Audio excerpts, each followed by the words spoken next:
защото съм израсла в парка на Кралския дворец. Аз съм почти придворен гарван, а моята годеница е истинска придворна врана. Тя се храни с остатъците от кралската кухня. Вие не сте тукашна, нали? Да, идвам отдалеч. Моля да ми извините. Вие като че ли сте улъкчена от нещо.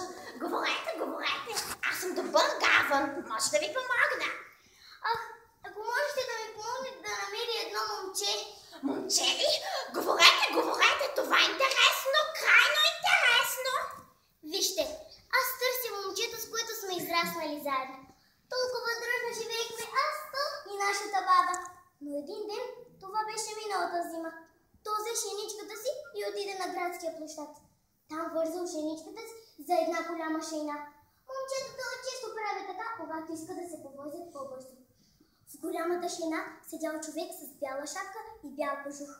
Що момченцето вързало шейничката си към голямата шейна, човекът с белия кожух и бяла шапка шибнал конете се понесли, след нея и шейничката и повече никой не видя това момче. А името му е Кай! Га! Откъде знаете, че се казва Кай? А вие се казвате Герда. Да, аз се казвам Герда, но откъде знаете всичко това? Нашата роднина Сварката е ужасна клюкарка. Тя знае всичко, което става по света и носи всички новини на опашката си. Така научихме и вашата история. Значи вие знаете къде е Кай? Ние 40 вечера и умувахме и мъдувахме къде е Кай, къде може да е той. Но така и не измислихме нищо. И ние чакахме Кай цяла зима, а през пролета аз тръгнах да го търся. Баба още спеше и я целунах лекичко за сбогом. Горката бабинка. Сигурно е тъжна сама. Да, Сварката ни каза, че вашата баба тъгува крайно много. Страшно тъгува. Аз изгубих на празно толкова време. Ето, вървя и търся. И никой не знае къде е Кай. Къде може да е Кай? Шшт! Какво има? Оставете ме да чуя. Да, тя лети насам. Познава шума от крилете й. Много уважаема Герда, позволете ми да ви представя моята годеница, придворната врана. Тя ще се радва. Ето я. Здравей, Карл! Здравей, Клара! Здравей, Карл! Здравей, Клара! Здравей, Карл! Здравей, Клара! Нашите крайни интересни родини. Сега ще си разкажеш кръга на изненада, Карл. Ой, Паско! Намери се, Кай! Кай! Нали ми работа? Къде е той? Къде? Който? Не се пуши, Клара. Позволи ми да ти представя това момиченце.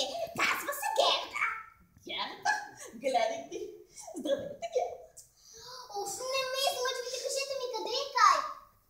Преди един месец кралската дъщеря принцесата дойде при Кай и му каза: татко, скучно ми е, защото приятелите ви се страхуват от мен, няма с кого да играя. Кажете ми, че ви прекъсвам, но защо ми разказвате за кралската дъщеря? Но иначе няма да разберете нищо, скъпа Герда. Няма с кого да играя, каза кралската дъщеря. Приятелите се налагат на когато играем на дама и ще ставате ги пашка, когато играем на клиени. Ще умрат на скука. Тогава ще помъжа, каза краля. Да направи първата кандидатка, каза принцесата. Направи време, да всички се плачка, когато влизаха в време. Само едно момче не се оплаши. Това беше Кай, нали? Да, това беше той.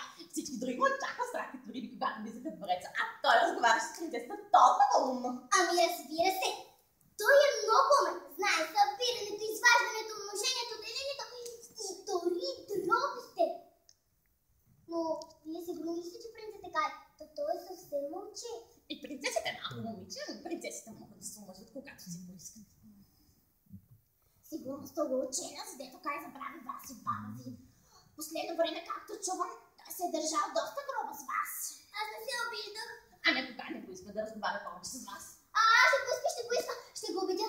Нека пише на баба, че е жив и здрав и аз ще си отида. Хайде, да вървим в двореца.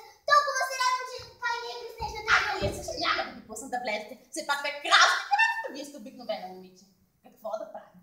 Аз не обичам особено децата. Те вече не дражат мен и казват: кръщат Клара, корал. Но вие не сте като тях. Вие покорите сърцето. Елате. Аз знам всички поводи, походи по вред. Ще проникнем тази неща. А вие сигурно